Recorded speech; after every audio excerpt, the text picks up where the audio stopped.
Une validation de la candidature du professeur Maurice Kamto. Mesdames et messieurs, je suis le très charismatique ingénieur Ngoko TBL, formé en Allemagne en génie mécanique. Donc, s'il vous plaît, concentrez-vous parce que ça va aller très vite.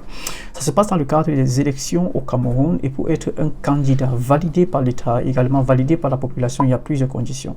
Déjà, des conditions personnelles, telles qu'il faut avoir plus de 35 ans, il faut être citoyen camerounais, il faut présenter ton acte de naissance, ta carte d'identité, etc. Cela va être analysé et contrôlé par l'élément électoral qui est ELECAM et ça va être validé. Lorsque cela est fait, suit également la condition qu'il faut avoir un parti politique. Ça veut dire que tu dois être investi par un parti politique, mais tu peux également le faire personnellement, c'est pas interdit, mais il y a également plusieurs conditions qui sont cachées derrière cela. Donc, la plupart des candidats préfèrent être investis par des partis politiques. C'est le cas pour le professeur Maurice Kamto qui a été investi par le Namidem. Donc cela a également été contrôlé par l'élément électoral et vérifié. C'est pour ça que ça a été validé.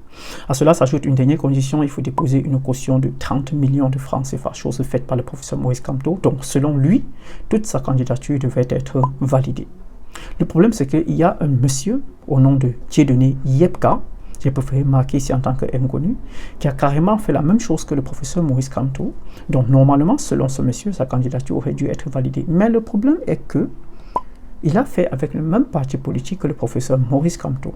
Par conséquent, les deux candidatures vont être annulées parce que c'est interdit par la loi, par un parti politique d'investir plusieurs candidats, on appelle cela la pluralité. Alors, selon le professeur Maurice Kamto, c'est une erreur et selon même l'ancien président de ce parti politique, Anissé Ekane, qui a cédé sa place au professeur Maurice Kamto, cette partie, c'est-à-dire cette condition qui demande d'être investi par un parti politique ne devrait pas être validée chez ce monsieur et par conséquent, toute la candidature du professeur Maurice Kamto est censée être validée. Alors, il se pose la question suivante. Est-ce que l'élément électoral ELECAM est tout simplement incompétent ou bien l'élément électoral ELECAM a été corrompu ou bien dans le Namidem, nous avons des guerres entre les partisans au point où il y a certains qui partent s'investir sans toutefois donner l'information aux autres, ce qui fait en sorte que le Namidem n'est tout simplement pas fair play et n'accepte pas son erreur. Mesdames et messieurs, restez très connectés au très charismatique ingénieur en Allemagne Ngoko TBL, qui est également à la recherche des petites. La vidéo est finie. L'enfant pleure.